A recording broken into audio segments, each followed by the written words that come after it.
minden alkotása szűntelen, csak gonosz. Igazából én az eredetit szoktam olvasni az eredeti fordításba, nem azt mondja, hogy szűntelen gonosz, hanem azt mondja, hogy egész nap gonosz az embernek a szíve és minden gondolata. Egész nap. Ezt mondja, nem az, hogy szűntelen, hanem egész nap. Azt mondja, megbánt azért az Úr, hogy teremtette az embert a földön, és bánkódik az ő szívébe. És mondta az Úr, eltörlöm az embert, akit teremtettem a földnek színéről. Az embert, a barmot, a csúszómászó állatokat, és az ég madarait, mert bánom, hogy azokat teremtettem. De Noé kegyelmet talált az Úr előtt. Dicsőség az Úrnak. Noénak pedig ez a története. Noé igaz, tökéletes férfiú volt a velekrúak között, Istennel járt Noé. És nemzett Noé 3 fiat, Sémet, Kámot és Jafetet, a föld pedig romlott volt az Isten előtt, és megtelik a föld erőszakoskodásra. Tekinte azért Isten a földre, és ímé megvala romolva, mert minden test megrontatta vala az ő útját a földön.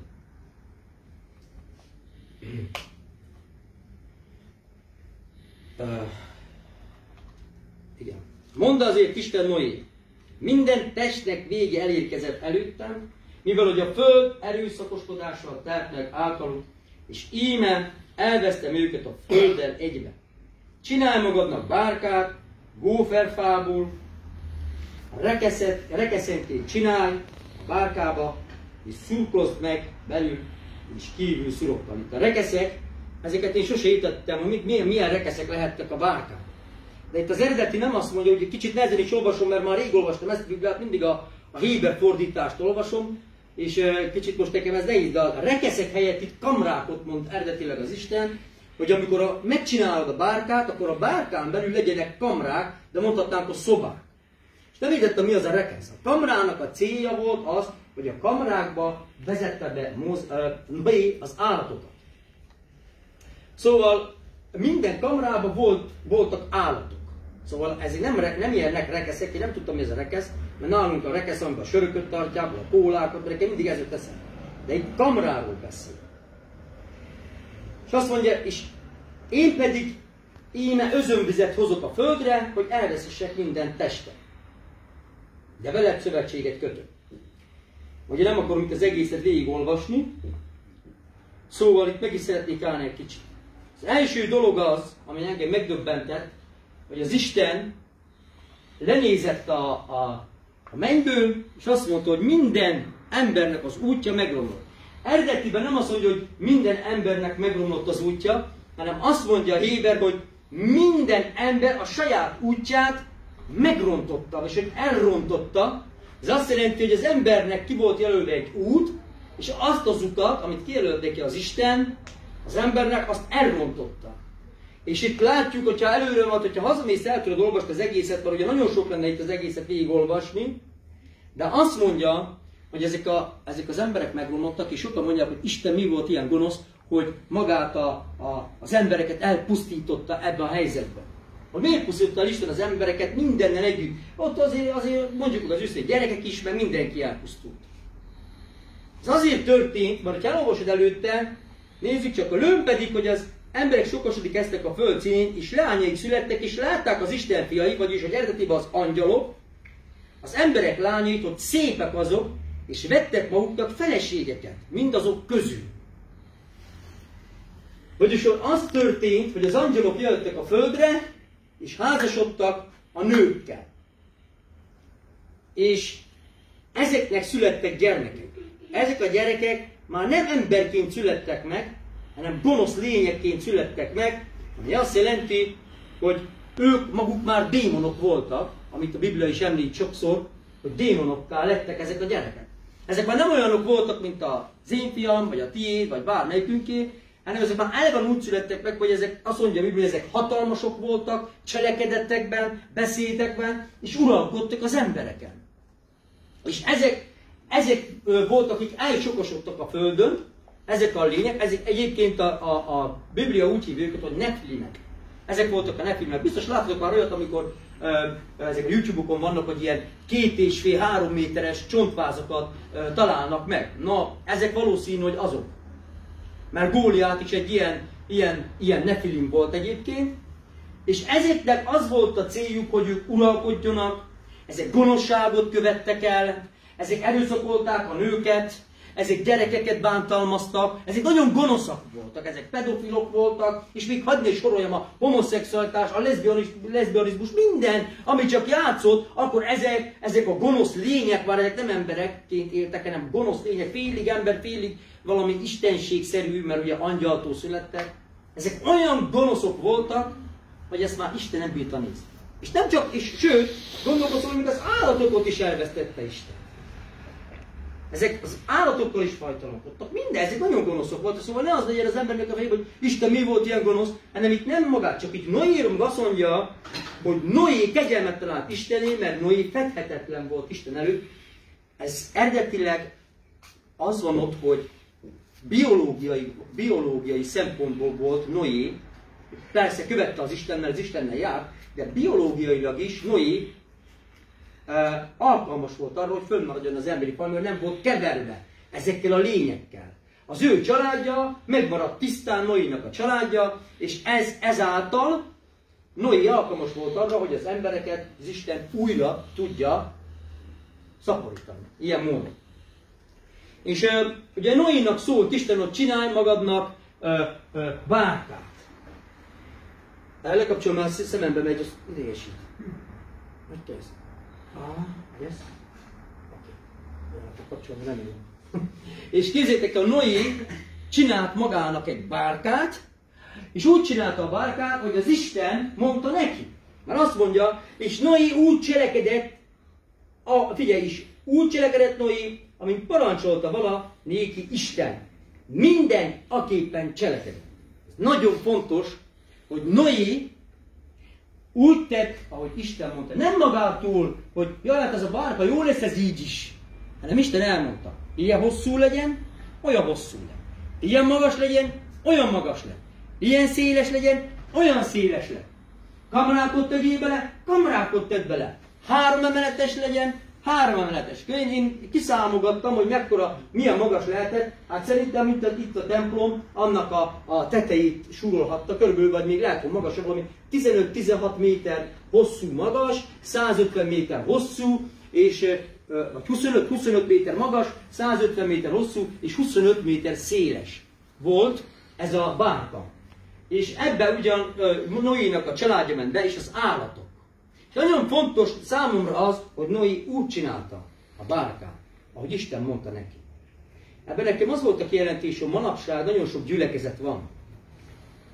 De ezek a gyülekezetek, ugye a Kamrának, ez egy profétikus üzenet egyébként, ez egy profécia volt a mai korra vonatkozóan, mert Noé a názireti Jézus Krisztusnak az előképe, a bárka az egyház, amiben most mi vagyunk, az nem az egyház, hanem mi az egyház tagjai vagyunk, a bárkán belül egy kamra.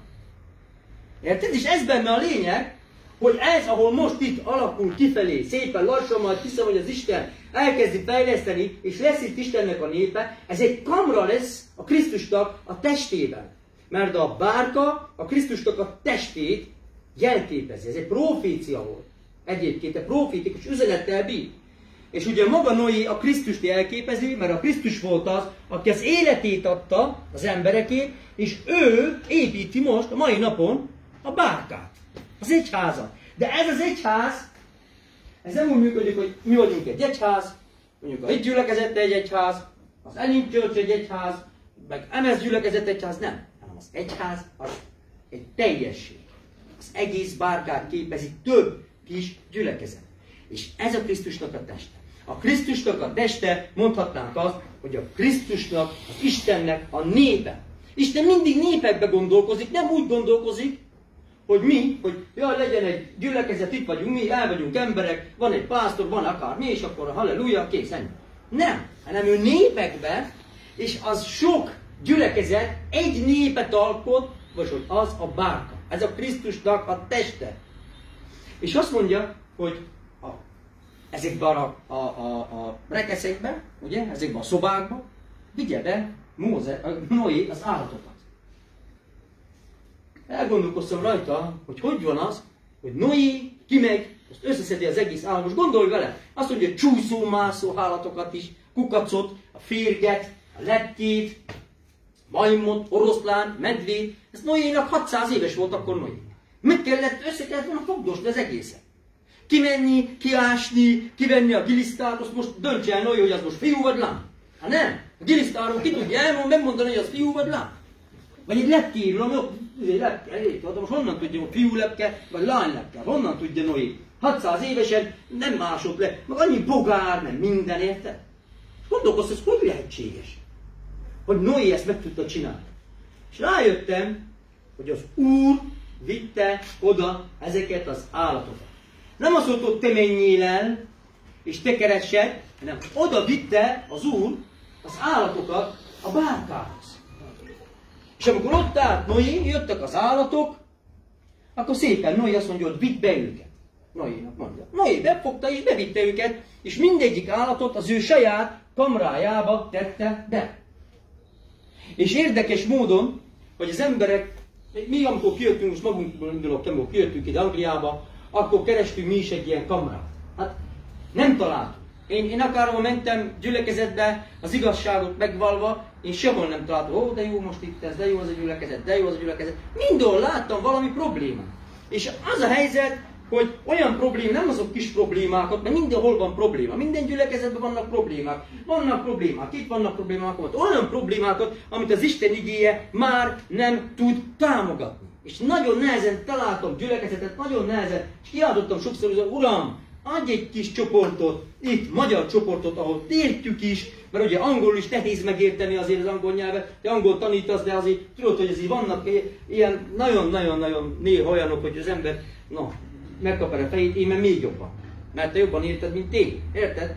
És akkor én megértem mondjuk az 50%-át egy prédikációnak, vagy 60%-át, még az sem tartja az ember teljesen úgy, hogy életbe, hogy de jó az a gyülekezet. Nem is tudod sokszor, hogy mire mondod, hogy ámen. Nem? Most elmegyünk a gyülekezetbe, de és sokszor nem tudjuk, hogy mondja a Gizu, mit mondok? Fogalmam sem. Mit mondtak, mert nem. És ezek az igék nem tartanak úgy életbe bennünket, amit ők mondanak, mert ez számomra idegen nyelv. És ezért imádkoztam, hogy adjon Isten itt, legyen egy olyan kamra, Angliában, itt legalább Burton-on-Trentben, ahol az Istennek az igéjét tudjuk hirdetni, ahol az Istennek a beszéde van, ahol dicsérhetjük az Isten. És minden kamra alkotja a Krisztusnak a testét, minden kamra alkotja magát, a bárkát. Nekünk be kell menni a bárkába. Nagyon fontos, hogy akármilyen pici gyülekezetünk van. Mi a feleségével mondtuk, ha csak ketten leszünk, Gyulára tudtuk, ott lehet számítani, az biztosít lesz. Mondom, a Gyula az biztosítva, mondom, a Gyula az jön, öcsém megígérte, ő is jön. 3-an leszünk, 2-en leszünk, nem baj. Most beszélgettem pont az Olival, mondta, hogy ő is, hogy úgy vannak, hogy egyszer elmennek az emberek az alkalomra, egyszer meg nem mennek el az emberek az alkalomra, és 2-en vannak a feleségével. Azért az durva. Hogy hirtelen itt senki nem megy el egyik nap az alkalomra. Másik héten meg jönnek 20-30-an, és megint nem megy el. Ez érted, ez ilyen hihetetlen. Én mikor megtértem, én nem is tudtam elképzelni, hogy én gyülekezetben nem megyek. Én mikor befogadtam Jézus Szívvel 20 éve, én minden alkalommal ott voltam. Jó, persze most nem magamot kellett hallgatni, hanem a Ruftibort hallgattam, azt, hogy ez teljesen más volt, azért ott egy szolgálati ajándék, meg minden. De én nem nézem le a kis gyülekezeteket. Most jártunk 8 napig egy gyülekezetben, magyar gyülekezetben. Annyi hibát találtam, meg annyi rossz dolgot azt mondtam, hogy én már nem megyek. Utána csak elmentünk, mert hiányzott, nem? Mindig, menjünk azért, csak jó ez a kis áldás, az is a valami, kicsike áldás. És ez is egy ilyen kicsike áldás. Számomra. Számodra is lehet, ez egy menedék. És az emberek sokan már hirdetik ezt a nagyon-nagyon olyan kereszténységet, amit én, ahol nem értek egyet, hogy ez a hiper-szuper kegyelem. Hogy mindegy, hogy mit csinálsz, Isten megbocsát, Jézus meghalt. Értem, az kész, nem lesz ítélet. Azt hallottam most nemrég, hogy nem lesz ítélet egy prédikátortól. Isten nem fog téged megítélni. Hát de úgy nem. Ezt mondja, hogy eljön az Isten bosszú állásának a napja. Ezt nem én mondom, nem én találom ki, hanem a Biblia. És pontosan, hogy a bárka ezért készült. Isten gondoskodott róla, hogy megmentse az embert. Érted? És mondta, hogy gyere, sőt, még az állatokról is gondja volt neki. hogy jöjjenek be az állatok is, jöjjenek be az emberek is. És ez a bárka, ami most itt, illetve ez a kamra, én hiszem azt, hogy a bárkában van ez a kamra, ez a bárkának egy része. Én hiszem azt, hogy ezt azért kezdtük el, azért kezdte az Isten kimunkálni bennünk, mert én ezen fél éve már, vagy nem tudom mióta gondolkozok, hogy kezdjem ezt, vagy ne kezdjük el. De ezt hiszem, hogy ez egy olyan hely lehet, ahol az emberek be tudnak jönni. Ahol az emberek itt biztonságban érzik magukat. Itt van a názáreti Jézus Krisztus. Sokan úgy gondolkoznak Jézus Krisztusról mostanában, hogy mindig, én nem értem meg, az emberek mindig azt a Jézust látják, aki a kereszten függ. Mindig azt látják, ott van Jézus, ki van feszítve, tiszta vér, rajta. Hát dicsőség az Úrnak, én ezt megértem. Én ez nagyon-nagyon jó dolog, hogy Jézus ott van a kereszten. De már János nem így látta Jézus. Akik leragadnak a keresztnél, azok nem tudnak megszabadulni. Akik leragadnak a keresztnél, azok mindig depressziósak lesznek. Én azt láttam, mindig, hogy Jézus ott van a kereszten, ott függött a kereszten, mindig ezt mondják. De azt a Jézust, akit már látott János, hogy a szemei tűzláng, az arca ragyog, a lábai azt mondja, izzó érc. Érted? Az ott vannak a kezén, azt mondja, a sebek, ahol átütötték a szöget, és sok-sok korona van a fején. Ezt a Jézust nem látják az emberek. Pedig nem a keresztre feszített Jézus van már itt az egyházban, hanem megdicsült Jézus Krisztus. Ő tud szabadságot adni, ő tud minket megszabadítani a bűnökből. Engem sem, mert én sem úgy tudtam megszabadulni, mindig azt láttam, hogy Jézus a sírba van. Azt mondja az ige, hogy a kő elgördült, és feltámadt a halottak közül. Ezért mondta Jézus Máriának, hogy miért keresitek az élőt a holtak között. Ne öljük már meg minden nap 6-szor, 7-szer Jézust. És nem értem, akkor miért csinálják ezt az emberek? És annyira beleélik magukat, sírnak prédikátorok is. Jézus szenvedett, és elkezdenek sírni. Testvérem, sajnálni lehet Jézust, hogy ezt elszenvedt, és sajnálom is, és adott neki hálát és dicsőséget azért, hogy ő meghalt helyettem a kereszten, mert helyettem halt meg. De én látom a feltámadt Jézust, látom a megdicsült Jézust, én őre akarok nézni, én őt akarom, én ezt akarom, hogy ő jöjjön be erre a helyre. Én azt akarom, hogy ő legyen itt velem, akinek a lába izzó ért, és ha betesz ide, akkor forróság van benne. Vagy azt akarom, hogy amikor ő bejön ide, akkor szabaduljunk meg, menjenek le rólunk a nyomások. Erre a Jézusra van szüksége mai nap a világnak.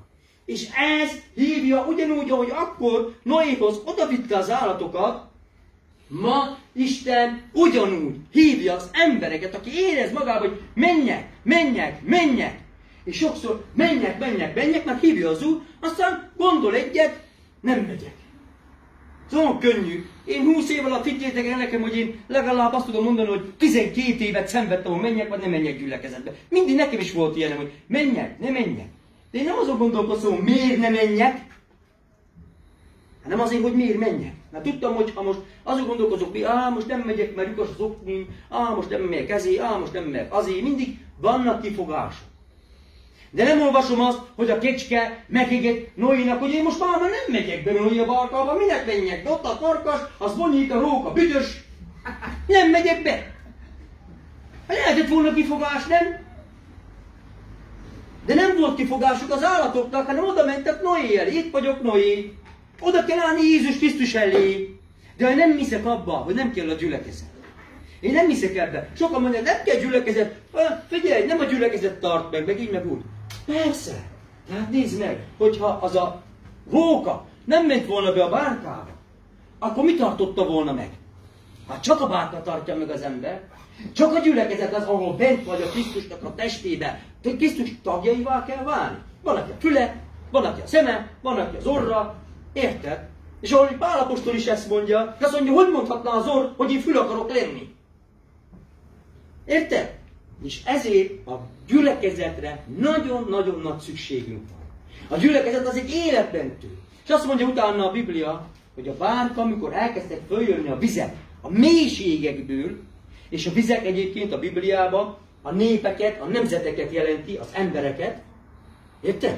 És elkezd följönni, amikor elkezd följönni a gonoszság, azért, hogy a mélységekből felfakadtak a vizek, elkezdenek megint feljönni majd olyan démonok, olyan gonosz szellemek, egyre erősödnek majd. Meg itt a világban, amikor jön az Antikrisztus, hogy nézzétek ki, csak mennyi, nem mondok se, csak menjél be városba. Jön veled szembe valaki, és nem tudod eldönteni, hogy fiú jön veled szembe vagy lány. Nem tudod eldönteni. És most már úgy jönnek két nő, és nem tudod, hogy melyik a nő igazából. Két férfi, itt volt az unokatestvérem, a Miki, emlékszik? Megy még az, és akkor azt mondja, nézd, van milyen szép az öreg unokatestvérem, az egy férfi. Az nem. Azt hitta, hogy nő. Érted? És ilyen mondta, hogy figyelj, az egy férfi ember, ne? Emlékszem, amikor bemegyünk a plázába, a feleségem Varsa fehérnemű, ott van mellette egy ember, férfi beütözve női magas, ő is válogatja fehérneműt magának. Ez van most itt, nem ebben az országban, a világban. Ez van a világban. És ebből ki tudsz menekülni, de egyetlen egy hely van, ahol menekülni lehet, az pedig az egyház. És ki lehet tenni az egyházból, lehet kötözködni mindenbe amúgy, az egyházakba kötözködnek, a gyülekezetekbe, kötözködnek a pásztorokba, kötözködnek a vezetőkbe, kötözködnek a dicséretbe, kötözködnek mindenbe az emberek, mert az igazság. Ki lehet menni, érted? Kimegy az ember, nem megy be a bárkába, azt mondja, én most a bárkából kimegyek. És mi fog történni? Kimegyek a bárkából, mert büdös a róka, a farkas vonyít, nem bírom végighallgatni, kimegyek a bárkából, de kint a cápa van. A cápa van kint. És az, hogyha elkap, ki lehet vinni a gyerekeinket, ki lehet vinni a feleségünket, ki lehet vinni a férjünket, de kint ott ólálkodik a cápa, és el akarja kapni az embert, és szét akarja tépni. Inkább maradok, ott szagolom a rókát, mint hogy kimenjek, azt nézzem végig, hogy a gyerekeimet széttípje a cápa. Elvigyék a muszlimok, elvigyék ezek, elvigyék azok. Azt a végig már lesz belőle egy olyan, akik ütnek, vágnak. Hát mennyien teszik fel a Facebookon most is, hogy elhagyják az Istenüket, akit megismertek, utána beállnak muszlimnak, bár megszeretnek egy muszlim férfit, ez nagyon nagy veszély.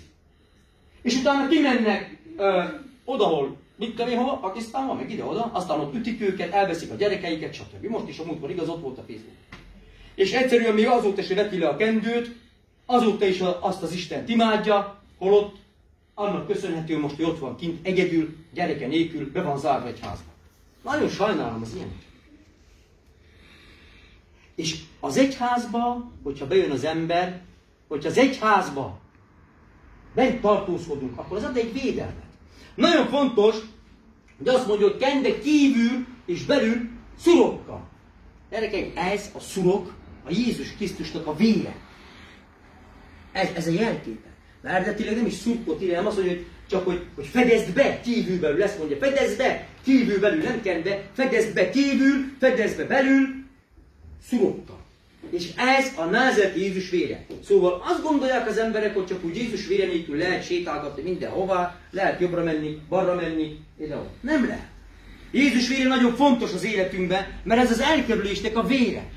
Ez az elkerülésnek a vére, és itt azt mondja, amikor olvasott, hogy kenjék be Izrael a félfát, ugye, Páránnak a vérével, és ahol a vér van, azt mondja az Úr, odaállok az ajtóba, és nem engedem be a pusztító. És itt is látod, hogy megint fedezd el. Amikor bent vagy itt, akkor be van fedezve, a gyerekeink be vannak fedezve, az unokáink be vannak fedezve Jézus vérével, egy védelem alatt van, a lelkembe van fedezve Jézus vérével, az elmém Jézus vérével, és akkor nem az van, hogy itt vagyok a várkába, és akkor depresszió, gyötör, és akkor gyorsan bekapok egy szedükszet. Nem. Hanem itt a Jézus vére ráfolyik az emberre. Akkor abban a pillanatban meg tud szabadulni az ember a depressziótól, a félelmektől, a szorongástól. Miért szorongnak az emberek? Én tudom, hogy miért szorongtam. Azért szorongtam nagyon sokszor belül, mert nem volt bizonyosságom. De amikor bekerül az ember ide a bárkába, a lelkünk ki van téve sajnos sok mindennek. A szellemünk az itt van belül, az benne van az embernek itt a legmélyebb helyén, és a szellemem az nem érzékeli a világot. A szellemem az nincs veled kapcsolatban. Az mikor beszélgetünk, a szellemem veled sincs kapcsolatban. A szellemem nem látja a széket. Ő nem látja a bűnt. Mert gondolkozom, hogy lehet az, hogy az ember elkövet egy bűnt, és mi akkor is ott van benne a Szent Szellem. Azért, mert a Szent Szellem ezzel a világgal nem fog. És a saját szellemen is nem fog ezt a világot, nem látja. Hanem ő össze van kapcsolva a mennyel. Azért mondja az Efézusi levél múlt időben, hogy feltámasztattunk a Krisztussal, és felültettettünk a Krisztussal a mennyekbe. Ma a múlt időben mondja, miért? Mert a szellemem, amit mondtam is a múltkor, hogy újjászület, az ember újjászületik, és a szelleme, az az Istentől született. Azt mondja, ez egy romolhatatlan magból születtél újjá. De ez a szellem, ami bennem van, azt nem érdekli, ő nem látja a világot, ő nem érzi magát jól a világba, hanem ő csak az Istennel van kapcsolatban, és az Istentől kap információt, hozza a mennyből. És a szellemem, a lelkemnek ad utasítást, ez a lelkiismeret, amikor bűnt csinálok, a lelkemet érzékeli, mert ugye azt mondja, hogy a szellem az, aki vizsgálja a szívnek a mélységeit. Az én szellemem vizsgálja a saját szívem mélységét.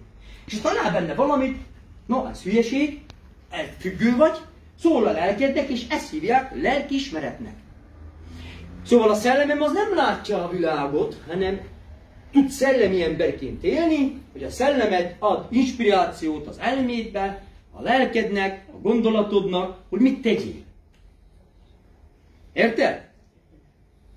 Szóval ez nagyon fontos, és ezért kell Jézus Krisztusnak a vére, hogy a lelkem az egy olyan, és úgy az elmém, a lelkem, a pszichém, az egy olyan védelmet kapjon, hogy amikor jön kívülről egy támadás, akkor ne az, hogy egyből összeroppanok, elmém mellettem egy kocsihoz, már is esek, azt egy széltől, szólnak egyet hozzám, hogy szia, még az is sért, hanem egyszerűen egy olyan védelmet tud adni Jézusnak a vére számunkra, hogy ezeket így lepattognak róla. Van egy pásztor mondta egyszer, nem tudom melyik pásztor, hogy forró rezsóra nem szállnak a legyek. Ez annyira tetszett, Reinhard Bonke mondta, ugye? Hogy forró rezsóra nem szállnak a legyek. Ez annyira tetszett nekem, mert ugye az van pontosan, hogy amikor rájön Jézus vére, akkor rájön, eredetileg úgy történt az egész, hogy először a vérrel meghintették így a népet. Érted? És a vérre jön a szellem. A vérre jön rá az Istennek a szelleme. Érted? És amikor rajtad van a vér, rajtad van a Szent Szellem. Sőt, azt is mondja egyébként, hogy a vér, a víz és a szellem, ez a három egy. Érted? És rajtad van Jézus vére, rajtad van a Szent Szellem, és a Szent Szellem pedig elkezd felforrósítani téged. És oda már a legyek, ugye a démonok nem tudnak rácálni. Ha csak meg nem engedi az ember. Ez rajtunk függ, hogy mit engedünk meg, rajtam függ, nem függ az Isten. Sokan mondják, az Isten miért nem ment meg engem, miért nem szabadít meg? Hát hogy szabadítson meg az Isten, hogyha te akarod csinálni? Hát hogy? Nem? Hát Isten nem tudja az ujjat levenni a távirányítóról, vagy odajön az erőszakkal, ne csináld, vagy a telefonon, ne nézz azok a nőket. Legegyszerűbb, letöröltem a TikTokot. Annyi, attól már egyes prostituáltak vannak a TikTokon. Pedig nekem több mint 13 000 követőm volt a TikTokon, aztán még fölsidegesítettek sokszor. Nem? Hányszor fölsidegesítettek? Mondom, ezzel még azért lecigányoznak, emezamaz, minden. Megfogtam, amikor letöröltem a TikTokot. Nem tudtam a profilomat letörölni, mert a telefonszámom már nem ér. És oda akarták küldeni mindig a kódot. Nem mondom, hát ez ember. Megfogtam, letöröltem. Egy gyerekem se használhatja, a feleségem se használja, én se használom. A feleségem úgy döntött, ő se használja, én is úgy döntöttem, én se. Gyerekekkel megtiltottam. Megtilthatom nekik, mi kicsik. Érted? Nem fogják nézni, hogy mindenhol férfiak csókolóznak, meg a nők ott árulják a testüket. Bugyikba tász, mindjárt! Vagy ezt választom, vagy azt választom. Nincs olyan, hogy két úton egyszerre így vicegek. Hát azt mondja Illés, meddig sántikáltok még kétfelé? Tudjátok, mi történt? Semmi. Azt mondja, és hallgatott a nép. Nem szóltak-e szót sem. Azt kell tudom mondani, hogy igen, kétfelé sántikálok, Isten bocsáss meg. Segítsél meg. De nem. És tudjátok azt pontosan, hogy ez az a hely. Én hiszem, hogy ez az Isten bárkájának egy kamrája. Ez egy kamrája lesz az Isten bárkájának. És ha ide eljön az ember, akkor hiszem azt, hogy Jézus vére, ahogy itt is mondja, mert ez Noénak mondta, de ez igazából most már Jézusnak a munkája, fő tevékenysége, hogy bekel minket a báránynak a vérével. Ez alap. Jézusnak a vére alap. Tudom, hogy sok gyülekezetben nem is hirdetik Jézus vérét. Tudom, hogy sok gyülekezetben nem is beszélnek Jézusról. Ha beszélnek is Jézusról, azt, hogy meghalt. Azok egyik azon vitatkozik, hogy így feszítették meg, a másik az, hogy így feszítették meg. Engem azt séték, a kerékbe törték, csak egy lényeg, akkor meghalt, értem. Nem mindegy, hogy halt meg, hogy így vagy így. Ezek vitatkoznak, ilyen kicsi-pici dolgokon elkezdett vitatkozni az emberek. Érted? Hogy Jézus így feszítették, vagy úgy feszítették. Mindegy. A lényeg, hogy megfeszítették. Ennyi. És ha megfeszítették, az értem történt. Azt mondja, hogy sötétség lett.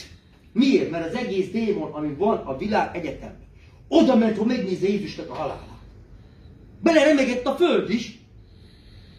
Érted? A sírok is megremegtek, kijött a koporsóból, halottak, föltámadtak. Nem tudom mennyi halott támad föl, amikor Jézus föltámad. Rengetegen. Most nem emlékszek, hogy 500, nem tudom mennyi. Több tucat halott föltámadt, és elmentek haza az anyja, hogy szevasz anya, itt vagyok. Aztán megmentek föl az Úrhoz. Érted? És ez a feltámadásnak az ereje van a gyülekezetekben. És én ebben hiszem. Én ezt hiszem szívemből, hogy ahol az Istennek, a fiának a nevét fölemelik, oda bejön Jézus Krisztus. Oda bejön a Szent Szellem. A Szent Szellemre sokan nem is tudják, nem is mondják, hogy a Szent Szellem a személy. Hát ilyen gyülekezetek, azok nem is gyülekezetek. Ahol azt mondják, hogy a Szent Szellem nem személy, nincs ott a Szent Szellem. Ha nem lenne a Szent Szellem személy, akkor nem mondta volna Jézus azt, hogy vigasztaló. Hogy tud engem a szék vigasztalni? Mert azt mondják, hogy az nem. Hát akkor, hogyha ez vigasztaljon meg a szék, nem tud. Engem mi tud vigasztalni? Egy személy tud vigasztalni. Nem? Aki mellém jön. És azt mondja, hogy ne félj. Hát akkor hogy? Jézus azt mondja, hogy ő eljön a Szent Szellemre, és engem dicsőít. Hát akkor a Szent Szellem hogy dicsőíti meg a Jézus Krisztust? Hogyha nem egy személy, ha nem tud szólni, akkor hogy szól? Hogy tanít? Azt mondja, majd elvezet titeket minden igazságra. Hogy vezet, ha nem egy személy? Szent Szellem egy személy. Az egy olyan személy, ami az egyházban van, abban az egyházban, ahol Jézus Krisztus a központ. Nem a pásztor, én nem vagyok pásztor, én nem vagyok prédikátor, én csak elkezdtem egy gyülekezetet csinálni, illetve egy csapatot, én hiszem azt, hogy itt lesz egy gyülekezet, és hogyha valaki kinövi magát, jobban tud beszélni, mint én, azt látom, hogy jó az élete, azt látom, hogy Istennel jár, akkor, hogyha azt mondja nekem az Úr, add át, én átadom. Én nem vagyok megijedve. Én nekem nem kell az, hogy én el tudok engedni bármilyen szolgálatot, ha az Úr szól nekem a szívembe, Zsolti, add át ennek az embernek, lehet egyszer azt mondja nekem, Gyulának add át, szóval Gyula lesz a pásztor, érted? Honnan tudod? Érted? De most nem tudhatod. Miért? Nem tudhatod. Volt egy ember a 700-as klubban, elmesélt, hogy ő sátánista volt, főpap volt a sátánistáknál. Barátaim, most prédikálja az Istennek az igéjét. Tehát csoda. És elmondta, hogy ez a Szent Szellemnek a csodája. Ő azt mondja, Jézus, jobb nektek, hogy elmegyek, mert ha nem megyek el, nem jön el hozzátok a vigasztaló, az igazságnak a szelleme. És gondolkoztam én, amikor ezt mondta Jézus, hogy ez mekkora lehetett már az, hogy Jézustól egy fontosabb személy jön el most ide. A Földön legalábbis ez van. Egy fontos személy jön ide. Hát ez csodálatos, nem? És nem az, hogy eljön, hanem bennem van. És nem az, hogy csak bennem van, hanem azt mondja, hogy ez a személy bennem, azt mondja, hogy kút fővé vált. Szökelő vizet. Benned a Szent Szellem a szökel. Az ugrál, az örül, az örvendezik, az nem depressziós. Az tényleg, az nem tud depressziós lenni. Milyen jó, hogy egy olyan személy él bennem, aki nem tud depressziós lenni. Nem? Aki nem akarja magát megölni, nem akar bajt csinálni, nem akar rabolni, hanem egyszerűen ő csak az Istennek a fiát akarja fölmagasztalni. És ezt nem én mondom, hanem ezt a Biblia mondja. És hogyha ez úgy van, ahogy én látom, ez egy profécia, hogyha ez tényleg egy profécia, akkor ez a mai korra most itt lett egy profécia. Mert megvan a bárka, épül a bárka. De nagyon fontos, figyeljetek, nagyon-nagyon fontos, hogy az emberek nem értik ezt meg. Hogy Isten azt mondta, 150 méter hosszú, 25 méter magas, 25 méter széles. És legyen benne 3 emelet. És az emeletenként legyenek kamrák. Érted? Nem értik meg az emberek. Hogy ez egyszer, ez meg fog telni. Lehet, hogy holnap, lehet, hogy már csak 10 ember hiányzik. Az egész bárka megteljen. Nem tudjuk. Lehet, hogy 20 ember hiányzik. Nem tudjuk. Értitek? Láttunk egy videót, igaz? Ahol azok a, nem tudom, hogy hívják, mi régen Bushmannak tanultuk az iskolába. Akik ilyen izékkel vannak, tudod, ezekkel a bárdákkal, meg ilyenek. Ezek ős vannak, majd őserdőkben laknak. Gyerekek, azok dicsérték az Istent, és énekelték Adonai, Elohim. Ezt énekelték, gyerekek. Olyan helyen hirdetették az Istennek az igéje. Hallod? Ahol az emberek azt tudják, hogy mennyi egy meg egy. De azt tudják mondani, hogy Adonai, Elohim, I love you.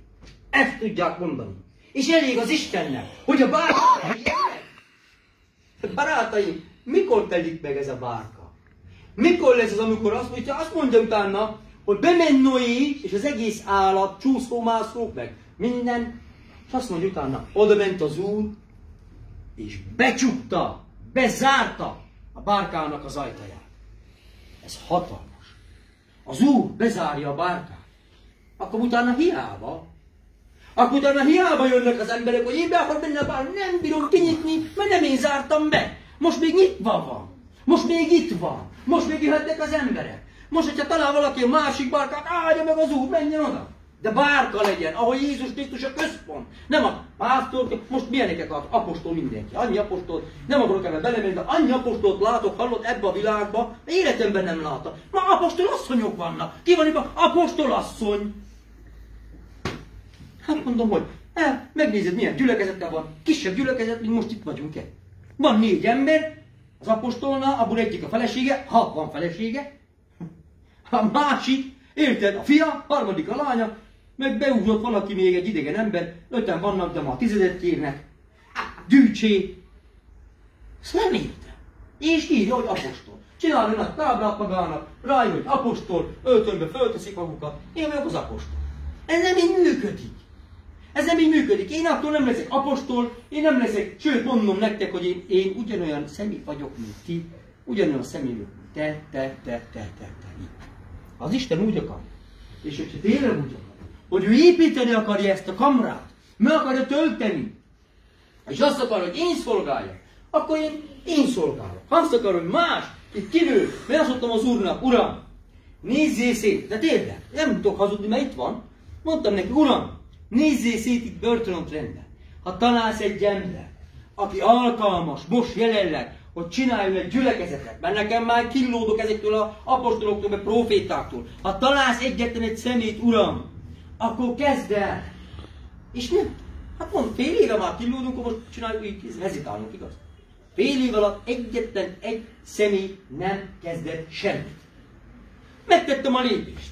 Dicsőség az Úrnak, én meg úgy voltam vele, Uram, tudod mit akkor, ha már nincs senki? Ha tudom, hogy én nem vagyok tökéletes. Lehet, hogy lyukas, ezt mondtam az Úrnak, repet, lyukas fazék vagyok. Ha belém öntöd, a vizet kifolyik. De tudod mit, Uram? Foltozz meg, és használj engem. Használjon engem az Úr. Ez számomra a lényeg. Hogy engem tudja használni. És én hiszem azt, hogy Istennek itt lehetne egy népe. Lehetne egy népe. Az emberek, ma olvastunk, mit olvastunk? Ott nálunk, hogy az emberek lusták, ugye? Valami ilyesmi volt, egy rossz fordítás, megnéztük az egyik, mondta, hogy az emberek ellustulnak, ugye? Hogy ellustul a lelke, a szelleme, meglustul az embernek. Megkövéredés van. A megkövéredés, igen, ez az tényleg, a megkövéredés volt, hogy meghályosodott a szívük, megkövéredt a szívük. És eredetileg azt mondja, megnéztük a héber szót, és az azt jelenti, hogy egyszerűen, hogy nem megkövéredett, hanem igazából egy lustaság. A lelkét, a szívét, ellustult az ember, és azért nem akarnak az ember. Én amikor kijöttem, de én tudom, miről beszélek. Mert amikor kijöttem, de én is ugyanolyan lusta voltam, érted? Ellustul az ember, tudod, mi mit van? Papa, tudunk enni minden nap, nem? Otthon nagyon sokat szenvedtünk, sokszor itt tudunk enni, meg tudjuk venni a kocsikat, meg tudjuk venni a biciklit, meg tudjuk venni a ruhákat, mindenre ki tudjuk teremteni a pénzt. És mit csinál az ember? Ellustul. Utána már nem is foglalkozik az Isten, otthon meg Uram, segítsék ki ebből, érted? És volt egy olyan ragaszkodás. Itt meg egyszerűen az emberek megkövéredik a szívük, ellustul a lelkük, ellustul a szívük, és egyszerűen az egyházat, a Krisztust kizárják az életükből. Nem szabad kizárni Istennek a fián. Nem szabad kizárni a kamrából magad. Mert mondtam, lehet, hogy bent vannak olyan emberek, akik nem jók, de kint a cápa úszka, elkap, megesz. Nincs értelme. Honnan tudjuk azt, hogy mikor van az utolsó pillanat számon? Hogy no, most bezárja, nem kell, hogy meghalljon az ember, az is lehet kimegy az ember előtte a kocsiját. Van ilyen. Nem tudhatjuk, hát mi most, hogyha belegondolok, amikor kijöttünk 2017-ben, visszajöttünk, 2017-ben ide, akkor visszajöttünk, azóta mennyi embert vesztettünk úgy el, hogy nem is láttuk őket, igaz? Elköltöztek a Covid-ba, emez daganatba, amaz agyvérzésbe, emez szívfarktusba, tüdőembóliába, ha nem tudom, lehet, hogy 15 embert elvesztettünk. Mennyi? 2017, 18, 19, 20, 21, 22, 5 év alatt. Vagy 10-15 embert elvesztettünk. Családtagokat. Nem? És olyanok igaz, akiről nem is gondoltuk, úgy prédikált a gyülekezetben, mint én, igaz? És meghalt. Azt nem ismerem. És meghalt. Nem, mert oda nem járt a gyülekezetbe. Az Iván. Szerintem. Na, sógorom volt a unoka testvéremnek volt a fiú. Én ismertem. Na azért te ismerted is. Egyszerűen képzeljétek el, hogy kijöttük is, és nem is mondtam, hogy utoljára, amikor láttam ezt az embert, nem gondoltam, hogy most látom utoljára. Nem. 4 hónap alatt meghalt. Na az. Nem gondoltuk, egyikünk se igaz, hogy most látjuk utoljára, sőt ő se gondolta, hogy most lát minket utoljára. Nem. Ez egy borzasztó állapot, hogy most van. Ebből egy menekülés van, Jézus. Jézus Krisztusba kell bemenekülni. Jézus Krisztus az egyetlen egy menedék számunkra. Jézus Krisztus az, aki építi a bárkát. És tudjátok, amikor ott Jézus, illetve Isten mondta Noénak, Noé, építs bárkát, és te, és a te fiaid, és a feleséged menjetek be, nem volt az embereknek lehetőség. Nem volt az embereknek lehetőség. Nem adott nekik Isten lehetőséget, hogy bemenjenek a bárkába. Csak Noénak és a családjának. Most viszont olyan lehetőséget adott nekünk Isten, hogy minden embert Jézus el tud érni rajtunk keresztül, ez nagyon fontos, rajtunk keresztül, oda tudjuk menni, szia, szeret téged Jézus, gyere be a bárkába. És emeljön az özönvíz, és elfogadja az ember Istennek a hívását, amikor érzi, hogy valami hiányzik, valami több kell az életbe. Ez így nem jó. És elfogadom Jézus Krisztus hívását, és jövök, és nem kifogásokat találok, hogy miért nem menjek be a bárkába. Nem, itt vagyok, eljövök, és csinálok, és imádkozunk. Hát ha azt mondjuk, hogy német Sándor 5-en kezdték el a gyülekezetet, most már fél millió. 500, majdnem 500 000 keresztény van csak Magyarországon, a hídgyülekezet tagja. És 5-en kezdték el. Azért az durva. Azért az durva. Szóval azért az a lényeg, azt szerettem volna mondani, hogy a bárka, hogy maga ez, ami itt van most egy kamra, ez életmentő kamra. Egyébként azt mondja, amikor emelkedett föl a bárka. Nagyon fontos, hogy a bárka föl fog emelkedni. És a bárka fog fölemelkedni, nem egyébként gondolkozik az ember, vagy a Pista, meg a Sanyi, meg jaj, de jó keresztények, hanem a bárkában lévő emberek, az Istennek a népe, az fogja fölemelni, mert azt mondja, és emelkedett föl, a bárka is úszott a vizen. Ez pedig az elragadtatás. Nem tudom, hogy ki hallott már erről, ugye, de az elragadtatás az azt jelenti, hogy amikor jön az Antikrisztus, akkor így lenyúl így az Isten, és kiragadja az egyházat az Antikrisztus korszakából, ami borzasztó lesz. Azt mondja, hogy olyan szenvedéselik lesz az embereknek, hogy sem előtte, sem utána soha nem hallatszott még ilyen nyomorúság, ami most fog jönni a földre. És nem hiszik el, ne? Látod, Noénél is azt mondja a Biblia, Noé korában ettek, ittak, házasodtak, sőt, még gúnyolták is Noé. Nem is tudták az emberek mi az, hogy eső. Hát akkor mi nem volt eső. Érted? Nem tudták, csak jött a harmat, megöntözte a földet, és kész. És akkor mondják, hogy mit csinálsz, Noé? Bárká. És ki gondolj vele, miért? Mi az a bárka? Hát az majd úszik a vizen. Milyen vizen? Hát ami jön, az eső. Hát ez diló. Azt biztos szokták egy. Hát mi az az eső? Mint kell úszni ennek a bárkának? Utána már hiába zörögtek. Nyisd ki! Nem bírja. Az ember, tudod, nagyon fontos momentum. Hogyha Noé zárta volna be a bárkát, biztos vagyok benne, hogy a kopogásra, amikor az emberek kiadtak, Noé, nyisd ki, itt a fiam, itt a lányom, nyisd ki! akkor Noé, mint ember, kinyitotta volna. De nagyon fontos momentum, hogy nem Noé zárja be a bárkát. Nem én zárom be. Sőt, azt mondja, és itt ugye a Krisztus az, aki építette a bárkát. Ugye Krisztus építi most az egyházat, de az Atya mondja meg, hogy mikor van vége. Ő mondja meg, hogy mikor van vége, még Jézus maga se tudja, hogy mikor jön vissza. Szól neki az Úr, most! És akkor az Atya, bum, bezárja a bárkát. Seki sebe. Seki sebe. Mert azt mondja az ige, hogy aki gonosz, legyen ezután is gonosz. Aki szent, szenteltessék meg még jobban. Brutális, nem? Hogy aki gonosz, legyen ezután is gonosz.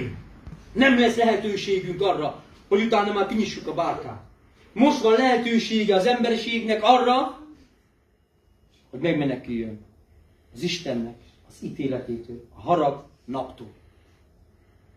Ez egy nagyon-nagyon fontos dolog. És én tudjátok, sokszor visszagondolok, amikor megtértem, és jártam a gyülekezetbe, most hogyan voltam magammal. Nem foglalkoztam az emberekkel. Csak azt, hogy én de jó, dicsőség az Úrnak, halleluja, minden, nem tudom, hazamentem, olvasom Bibliát, nem ez amaz. De közben meg nem mentem az embereket megmenteni. Nem volt háló. De kell a háló. Mi közösen tudunk hálót kidobni. Egyenként csak horgászunk. A horgászás az olyan, hogy sörözik az ember, az egy hobbi. A háló kivetés az már kemény munka. Ott már ki kell vetni a hálót, belakadnak a halak, húzni kell, az már kemény munka. Ez egy kemény munka. Az embereket behozni az egyházba nem könnyű. Egyik percben így beszél, a másik percben úgy beszél. Érted? Az egyik percben szeretlek Jézus, a másik percben már azt tudja, hogy ki az a Jézus. Én voltam így, én magamból indulok ki. Én voltam így egyszer, Jézus, segíts! Ezt most megteszed, Uram, soha többet! Csak most segítsél meg! Megsegítetted, és elfelejtettem, hol létezik. Érted? Volt olyan, hogy éhesek voltunk, gyerekek voltunk, tudod, a fiatalok, nem volt, Uram, honnan szedjek ki, honnan szedjek ki, jaj, segítsél, mert éhes vagyok, így meg úgy, már elterveztem, miket veszek el, 60-ba minden. Elmentem a paphoz, bemegyek a paphoz, mondom papnak, hogy nincsen pénzünk, adjon már nekem pénzt. Adott 4000 forintot. Akkoriban az nagyon nagy pénz volt, 25-6 éve, nem tudom. Adott 4000 forint, azt mondja, írd alá, fiam, aláírtam, sőt, mi mondod neked valami, cigit is adott, meg kávét is. Ott beszélgettem vele, érted, cigiztünk, minden. Adott 4000 forintot. Tudom, hogy nem az étel. Szaladtam egyből, szóltam a Toskonak, gyerünk, beültünk a Trabantba, ő vett magának egy szivart, én vettem egy dobot cigit, egyből mentünk, ott tettük magunkat. De az, hogy ételre, meg az Istenre utána gondoltam volna megint, semmi. Ilyenek vagyunk sajnos az emberek sokszor. Hogy az ember, Uram, ebből segíts, abból segíts, megsegít, elfelejtem. Nem? De én már megírtam az Úrnak, hogy én nem felejtenek el. Abból most engem kihozott az Isten. Amiből engem megszabadított, te láttad a videót ma. Amiből engem megszabadított az Isten. Amiből engem kihozott az Isten. Gyerekek, az brutálisan nagy dolgokból hozott ki. A bensőmből, amit kiporszívózott sérelmeket, fájdalmakat, félelmeket, bűnöket, az brutális. Az Istennek a szeretete, ha egyszer megkap, elkap így, és szorongatja a szívedet, abból nincs menekülés, egyszerűen nem tudsz egyszer csak azt mondani, hogy feladom, Uram, feladom. Te győztél. Az Istennek a szeretete, amikor megragadja az embert, hogy igazán, az nagyon jó érzés. És utána az ember mindig erre vágyik, mindig ezt akarja. De otthon egyedül a szobában nem lehet. Ha nincs az ülök a szobában, egyedül ülök a szobában, búsan egyedül. Nem? Azt énekli. Az otthon van búsan, egyedül, nézi a tévét, eszi a chipset, eszik ezt. Azt nem csinál semmi. Az élete semmi. De amikor eljön az ember az egyházba, és ráfolyik a Názáreti Jézusnak a vére, amikor rázul a Szent Szellem, amikor ott van bent Jézus, és találkozhatunk Jézussal a színről színre, no az a csoda, no az a jó dolog, no ez az élet, ez az életnek azért, és akkor mondja a szellemek, nézzétek meg a prédikátor könyv, azt mondja, hogy semminek nincs értelme, azt mondja, minden hiába való. Azt tudjátok miért mondja? Mert szellemből beszél. Hiába való felkelni korán reggel. Ezt mondja. Hiába a napnak a hihetsége egyik felül a másik. Minden hiába. Tudod miért? Mert a szelleme érzi azt, hogy most olyan hiába valóság itt lenni. Most itt vagyok, de olyan hiába valóság, mert neki nem szeretem a chipset, nem szeretem a hamburgert. Én az Istent szeretem. Nekünk ez a lényeg. És itt a szellemünk megkaphatja a táplálékot. A szellemet megkapja a táplálékot, amire szüksége van a mennyből.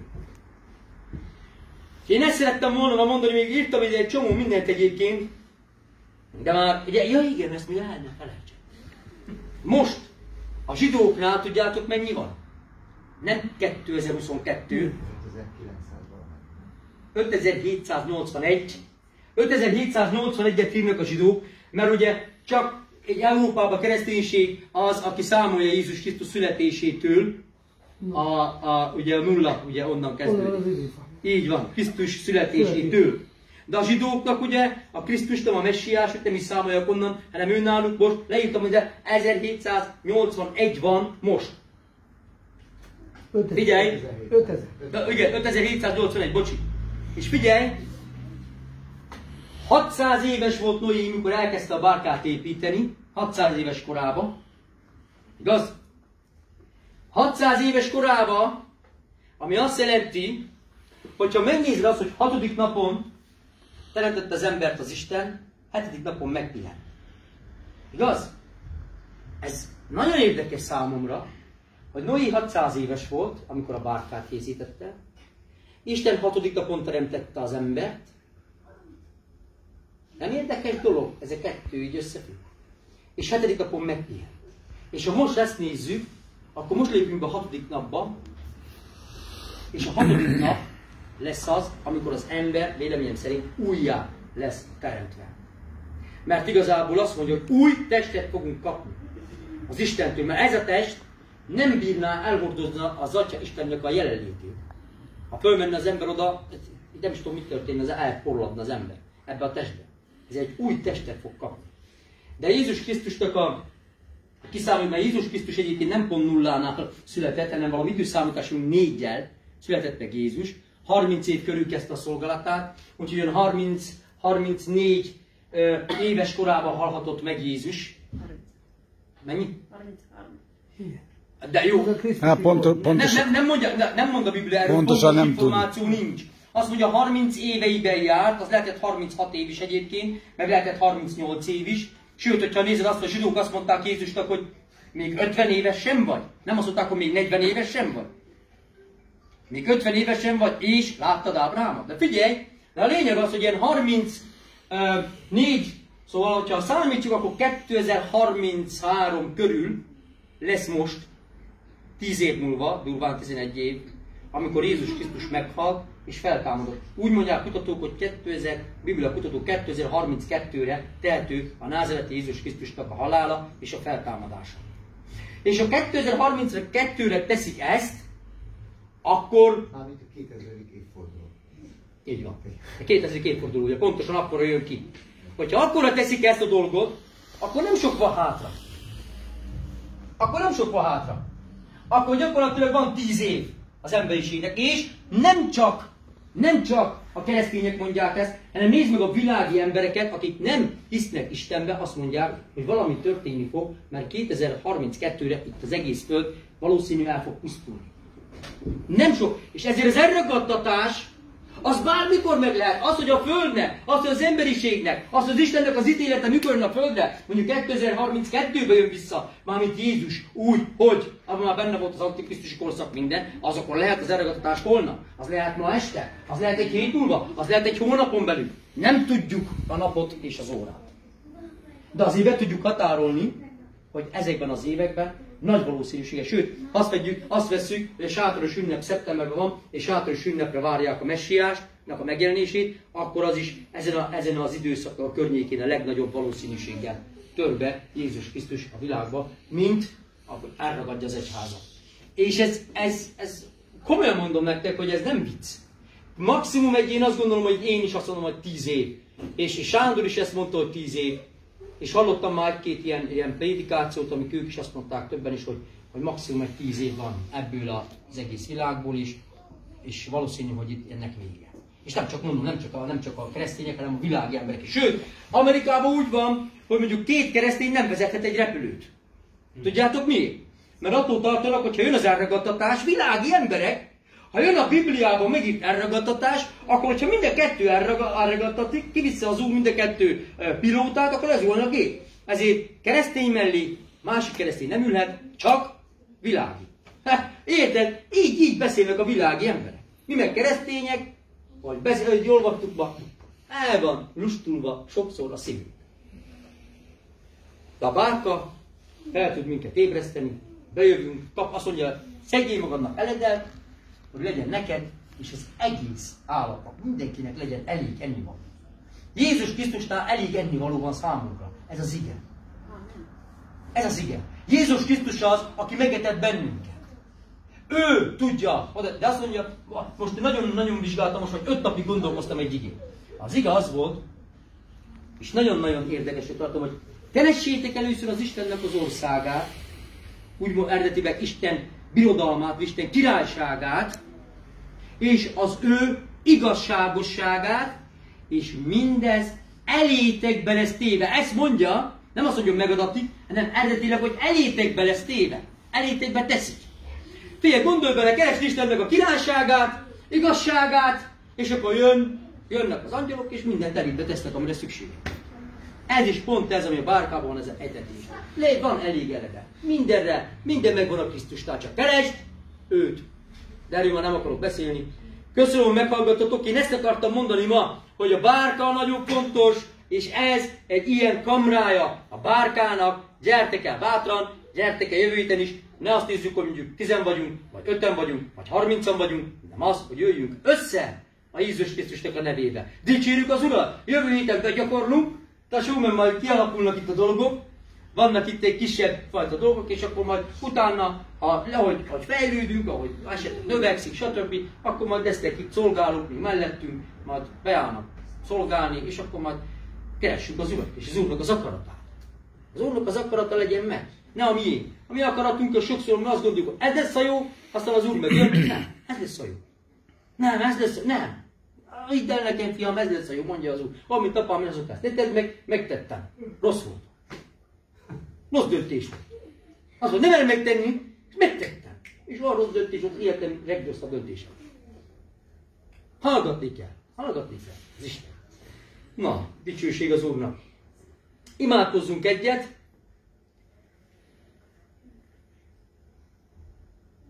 Most van itt egy olyan is, aki nem volt itt nálunk a gyülekezetben, hogy felállunk, akkor elmondunk egy imát hangosan, akinek szükséges az ima, vagy úgy érzi, hogy ez pont kell neki, az elmondja ott a helyét. Mert azt mondja Jézus, aki megvall engem az emberek előtt, azt megvallom az én mennyi atyámnak. Jézus Krisztus be tud költözni az embernek a szívébe, és rendet tud rakni. Jézus a rendnek az Isten, nem a káoszé. Rendet tud rakni. Ki tudnak menni az emberből a félelmek, a szorongásoktól meg tud szűnni az ember. Mert Jézus Krisztus beköltözik a szívbe, ott egyből beköltözik a béke, a nyugalom, nem? Nem így van. Beköltözött Jézus szívedbe, mit érezni? Öröm, béke, nyugalom, nem? És Jézus Krisztus ki tud porszívózni belőlünk mindent. És ezért is most elmondunk egy ilyen imát, és ha elmondod ezt az imát, akkor Jézus beköltözik a szívedbe, és azt mondja Jézus, hogy ma veled fog vacsorázni ő és az Atya. Ez csodálatos ígéret. Ez a világ legcsodálatosabb dolga, hogy beköltözik a szívedbe, elmegy a házadba, és ott lakik veled. És azt mondja, elmegyünk, az Atya és én, és veled vacsorázunk, és azt mondja, és el nem hagyunk téged, ott maradunk. Azt mondja, és ott maradunk nálad. Ez nagyon fontos, hogy ott fog maradni az életedbe Jézus. Dicsőség az Úrnak. Imádkozzunk egyet, és hogyha úgy gondolod, akkor te is elmondod ezt az imát, hogy beköltöz Jézus a szívedbe, hogy legyen egy kapcsolatod vele, mert mi nekünk az a dolgunk, keresztényeknek, hogy egy embert, aki még nem ismer igazából az Istent, azt összekössük az Istennel. Oda kössük az Istenhez. Ez a dolgunk, hogy embereket kössünk oda Istenhez. És aztán, amikor elengedjük, akkor az olyan, mint a köldögzsinó. Az Isten meg táplálni fog téged. Táplál. És ha jössz ide, és ha keresed az Istent, elkezded olvasni a Bibliát, le lehet tölteni már telefonokra, olvasgatod a Bibliát, nézel, hallgatol keresztény zenéket, ide eljössz, akkor Isten elkezd táplálni, és ki fogja benned munkálni a jövőbe azt, hogy te, az Isten olyan gyermeke legyél, akit tud használni, és ide tartozol a kamrába, és akkor jön a veszedelemnek a napja, akkor te és a családod meg fogsz menekülni. Azt mondta, amikor a börtönőr ott volt, és meg akarta magát tölni a börtönőr, öngyilkos akart lenni. Azt mondta Pál, ne tégy magadba semmi kárt, mert itt vagyunk mind, itt vagyunk neked, itt vagyunk neked. Semmi kárt ne tégy magadba, azt mondja. És azt mondja, hogy mit tegyek most emberek? Hát térjél meg Jézushoz, és üdvözülsz te, és a te házadnak a népe. Ez nagyon fontos. Hogy nem csak az ember személyesen üdvözül, hanem az Isten azt mondja, hogy gondom lesz a házad népéről is. Ez nagyon fontos momentum. És az ember nem akarja, a gyereke ott legyen kint, ne adj Isten a lányom úgy alkaljon, hogy nem tudják eldönteni, hogy lány vagy fiú majd, akkor itt a helye. Mert itt megkapja a táplálékot, az igét, ő is hallja a szelleme. Hiába, hogy játszanak, de a szellemük hallani fogja az igét, akkor is bemegy a szellemébe, és érzékeli az ő szelleme, és akkor olyan helyzetbe kerül, automatikusan tud egy jó döntést hozni. Hogy nem. Nem így van, testvérem. Én is gyerekként értem meg. 14 évesen fogadtam be, amikor jöttek, emlékszel? Vittek minket a barkasszal, meg minden. Azt itt megtértem 14 évesen, most 43 éve. És akkor 14 évesen megtértem, jártam a gyülekezetbe, és egyszer azt találta nekem mondani, valaki nem volt olyan bölcs, mondtam, van barátnőm, azt mondta, ó, barátnőm, hát az bűn. Na miért lenne bűn? Hát az bűn. Na miért lenne bűn? És akkor nem mondom, hogy a bűn, akkor én többet nem is jövök.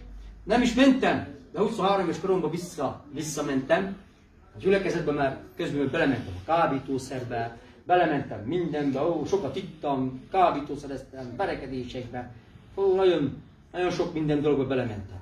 Mégis legtöbbször úgy vitt haza Roy bátya. Apunak, itt a fiadom, még itt verekedett. Érted, amikor megtértem, apám rendesen újjongott. Komolyan mondtam. Azt tudod, hány kiló voltam? 45. Azt kocsmákot kergettem. De tényleg. Érted? És akkor jön az Úr. És már apám azt mondta, hála az Istennek, hogy megtértél. De tényleg. És apám nem keresztény. Hát tudod, akkor nem keresztény. És azt mondta, hála az Istennek, hogy megtértél. Azóta nem mondták, hogy jó, mi engedjük a fiatal járni a gyűlölet, azt mondja, én örülök neki, tudjátok mi, azóta nem hozzák haza, verekedik, nem tudjuk mikor, véresen jött haza, részegen jött haza, kábítószeresen jött haza. Mióta megtért, azóta gyülekezetbe jár, nyugodtak vagyunk. Ez a legjobb, amikor nyugodt egy szülő, nyugodt egy ember. Dicsőség az Úrnak. Imádkozzunk most, mert sosem hagyjuk abba. Dicsőség, álljunk fel. Köszönöm, hogy felálltok nekem. Mondd ezt az imát. Mondd ezt az imát. Te is. Testvére sem maradhat jóból. És ha elmondod ezt az imát, akkor Jézus be fog költözni a szívedbe. Menj, Atyám, a názareti Jézus nevéből elé. Köszönöm neked ezt a napot. Atyám, beismerem, hogy bűnös ember vagyok. Sokat vétkeztem ellene. De mai napon, Uram, eléd jövök, és elfogadom a názareti Jézus Krisztust személyes megváltómnak, szabadítómnak, gyógyítómnak, messiásomnak. Uram, te azt ígérted, hogy a szívembe költözöl. Költözz az én szívembe. Költözz be a házamba. És a mai napon vacsorálj velem Jézus, és vacsorázom velem az Atya. Ti legyetek az állandó vendégeim. És töröld el, Uram, minden bűnöm. Bocsáss meg nekem. És most meg Jézus vérével. Köszönöm neked, Uram, hogy megmentettél. Az életedet adtad érte. Vállalt, hogy megverted. Átszegezték a te kezeimet. Gúnyoltak. Uram, köszönöm neked, hogy vállaltad ezt. Jézus nevében. Szeretlek, Uram. Amen. Amen. Halleluja. Halleluja. Azt mondja a Biblia, ilyenkor nagy öröm van a mennybe, ilyenkor örülnek az angyalok, ilyenkor örül az Isten, örvendeznek a mennybe ilyenkor. Ez nem egy vallásos szekta, ahogy szokták mondani, hanem itt szabadon lehet élni, attól nyugodtan lehet tenni kebabot, attól nyugodtan lehet menni a boltba, attól nyugodtan lehet nevetni, sőt, kötelező azt mondja Pál, örüljetek, örvendjetek. Nem kell megszeppenni a gyülekezetbe. Itt, ahol Jézus Krisztus van, ott nem szeppenünk. Dicsőség az Úr. Halleluja.